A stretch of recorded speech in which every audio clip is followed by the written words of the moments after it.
यक्ष और युधिष्ठिर के बीच जो संवाद हुआ है उसे जानने के बाद आप जरूर हैरान रह जाएंगे। आप भी अपने जीवन में कुछ प्रश्नों के उत्तर ढूंढ ही रहे होंगे।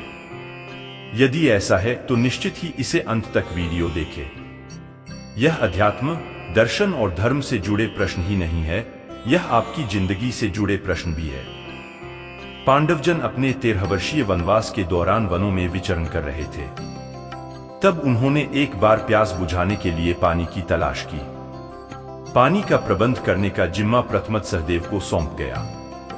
उन्हें पास में एक जलाशय दिखा जिससे पानी लेने वे वहां पहुंचे। जलाशय के स्वामी अदृश्य यक्ष ने आकाशवाणी के द्वारा उन्हें रोकते हुए पहले कुछ प्रश्नों का उत्तर देने की शर्त रखी। सहदेव उस शर्त और यक्ष को अनदेखा कर जलाशय से पानी लेने लगे। तब यक्ष ने सहदेव को निर्जीव कर दिया। सहदेव के न लौटने पर क्रमश नकुल, अर्जुन और फिर भीम ने पानी लाने की जिम्मेदारी उठाई। वे उसी जलाशय पर पहुंचे और यक्ष की शर्तों की अवज्ञा करने के कारण निर्जीव हो गए। अंत में चिंतातुर युधिष्ठिर स्वयं उस जलाशय पर पहुंचे। अदृश्य यक्ष ने प्रकट होकर उन्हें आगाह किया और अपने प्रश्नों के उत्तर देने के लिए कहा। युधिष्ठिर ने धैर्य दिखाया। उन्होंने न केवल यक्ष के सभी प्रश्न ध्यानपूर्वक सुने अपितु उनका तर्कपूर्ण उत्तर भी दिया, जिसे सुनकर यक्ष संतुष्ट हो गया। संतुष्ट होने के बाद यक्ष ने क्या किया और क्या थे वे प्रश्न, जानिए इसी वीडियो में। तब यक्ष ने पहला सवाल पूछा, कौन हूं मैं? तब युधिष्ठिर ने उसके प्रश्नों का जवाब देते हुए बोले, तुम न यह शरीर हो, न इंद्रियां, न मन, न बुद्धि। तुम शुद्ध चेतना हो, वह चेतना जो सर्वसाक्षी है। इसका मतलब यह है कि व्यक्ति को खुद से यह सवाल पूछना चाहिए कि मैं कौन हूं? क्या शरीर हूं जो मृत्यु के समय नष्ट हो जाएगा? क्या आंख, नाक, कान आदि पांचों इंद्रियां हूं जो शरीर के साथ ही नष्ट हो जाएंगे? तब क्या मैं मन या बुद्धि हूं? अर्थात मैं जो सोचता हूं या सोच रहा हूं, क्या वह हूं?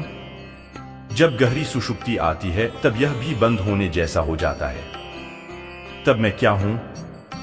व्यक्ति खुद आंख बंद करके इस पर बोध करे तो उसे समझ में आएगा कि मैं शुद्ध आत्मा, चेतना और सर्वसाक्षी हूं। ऐसा एक बार के आंख बंद करने से नहीं होगा। फिर यक्ष ने दूसरा प्रश्न पूछा, जीवन का उद्देश्य क्या है? तब युधिष्ठिर ने फिर प्रश्न का उत्तर देते हुए बोले हैं, यक्षराज, अतृप्त वासनाएं, कामनाएं और कर्मफल ये ही जन्म का कारण है। अर्थात जन्म लेना और मरना एक आदत है। इस आदत से छुटकारा पाने का उपाय उपनिषद, योग और गीता में पाया जाता है। वासनाएं और कामनाएं अनंत होती है। जब तक यह रहेगी तब तक कर्म बंधन होता रहेगा और उसका फल भी मिलता रहेगा। इस चक्र को तोड़ने वाला ही जितेंद्रिय कहलाता है। फिर यक्ष ने युधिष्ठिर से तीसरा प्रश्न किया, जन्म और मरण के बंधन से मुक्त कौन है?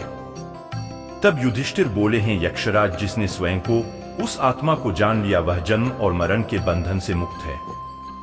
मैं कौन हूं और मेरा असली स्वरूप क्या है? इस सत्य को जानने वाला ही जन्म और मरण के चक्र से मुक्त हो जाता है। यह जानने के लिए अष्टांग योग का पालन करना चाहिए। यक्ष ने फिर चौथा प्रश्न करते हुए बोला, वासना और जन्म का संबंध क्या है? तब युधिष्ठिर ने उत्तर दिया, जैसी वासनाएं वैसा जन्म। यदि वासनाएं पशु जैसी तो पशु योनि में जन्म। यदि वासनाएं मनुष्य जैसी तो मनुष्य योनि में जन्म। अर्थात वासना का अर्थ व्यापक है। यह चित्त की एक दशा है।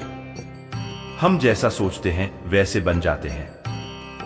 उसी तरह हम जिस तरह की चेतना के स्तर को निर्मित करते हैं, अगले जन्म में उसी तरह की चेतना के स्तर को प्राप्त हो जाते हैं। उदाहरणार्थ, एक कुत्ते के होश का स्तर हमारे होश के स्तर से नीचे है, लेकिन यदि हम एक बोतल शराब पी ले तो हमारे होश का स्तर उस कुत्ते के समान ही हो जाएगा। संभोग के लिए आतुर व्यक्ति के होश का स्तर भी वैसा ही होता है। फिर छठा प्रश्न पूछा, संसार में दुख क्यों है? युधिष्ठिर उत्तर देते हुए बोले, संसार के दुख का कारण लालच, स्वार्थ और भय है। यानी कि लालच का कोई अंत नहीं, स्वार्थी का कोई मित्र नहीं और भयभीत व्यक्ति का कोई जीवन नहीं। भय से ही सभी तरह के मानसिक विकारों का जन्म होता है। कई दफे लालच मौत का कारण भी बन जाता है। लालच को बुरी बला कहा गया है। लालची व्यक्ति का लालच बढ़ता ही जाता है और वह अपन लालच के कारण ही दुखी रहता है। स्वार्थी व्यक्ति तो सर्वत्र पाए जाते हैं। स्वार्थी आदमी स्वयं का उल्लू सीधा करने के लिए किसी की भी जान को भी दांव पर लगा सकते हैं। स्वार्थी के मन में ईर्ष्या प्रधान गुण होता है। यक्ष ने 7वां प्रश्न किया तो फिर ईश्वर ने दुख की रचना क्यों की? युधिष्ठिर उत्तर का जवाब देते हुए बोले, ईश्वर ने संसार की रचना की और मनुष्य ने अपने विचार और कर्मों से दुख और सुख की रचना मनुष्य जैसा सोचता है वैसा ही बन जाता है।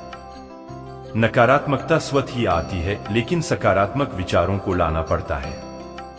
लाने की मेहनत कोई नहीं करता है, इसीलिए वह बुरे विचार सोचकर बुरे कर्मों में फंसता रहता है। बुरे कर्मों का परिणाम भी बुरा ही होता है। यक्ष पूछा, क्या ईश्वर है? कौन है वह? क्या वह स्त्री है या पुरुष?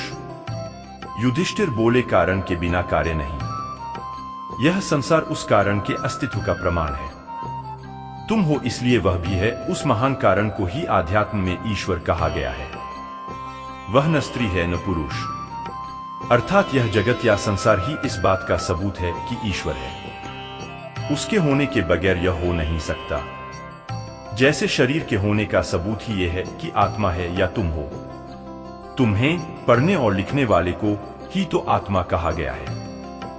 ईश्वर न तो पुरुष है और न स्त्री, उसी तरह जैसे कि आत्मा न तो स्त्री है और न पुरुष। स्त्री और पुरुष तो शरीर की भावना है। यदि आत्मा स्त्री जैसे शरीर में होगी तो वैसी भावना करेगी। जिस तरह जल, हवा और आत्मा का कोई आकार प्रकार नहीं होता, लेकिन उन्हें जिस भी पात्र में समाहित किया जाता है वह वैसे ही हो जाते हैं। भाग्य क्या है? हर क्रिया, हर कार्य का एक परिणाम है। परिणाम अच्छा भी हो सकता है, बुरा भी हो सकता है। यह परिणाम ही भाग्य है। आज का प्रयत्न कल का भाग्य है। अर्थात हैं यक्ष, बहुत से लोग भाग्यवादी होते हैं, उनके लिए यह अच्छा जवाब है। भाग्य के भरोसे रहने वालों के मन में नकारात्मकता का जन्म भी होता है। बहुत से लोग जिंदगी भर इसी का दुख मनाते हैं कि हमारे भाग्य में नहीं था इसलिए यह हमें नहीं मिला। ऐसे लोग कभी सुखी नहीं रहते हैं। भाग्य के होने के बहुत सबूत इसलिए दिए जाते हैं क्योंकि वे लोग कर्म के सिद्धांत को अच्छे से समझते नहीं हैं। अगले पन्ने पर जब युधिष्ठिर ने सारे प्रश्नों के उत्तर सही दिए तो फिर यक्ष ने क्या कहा? युधिष्ठिर ने सारे प्रश्नों के उत्तर सही दिए। अंत में यक्ष बोला, युधिष्ठिर, मैं तुम्हारे एक भाई को जीवित करूंगा। तब युधिष्ठिर ने अपने छोटे भाई नकुल को जिंदा करने के लिए कहा, लेकिन यक्ष हैरान था। उसने कहा, तुमने भीम और अर्जुन जैसे वीरों को जिंदा करने के बारे में क्यों नहीं सोचा?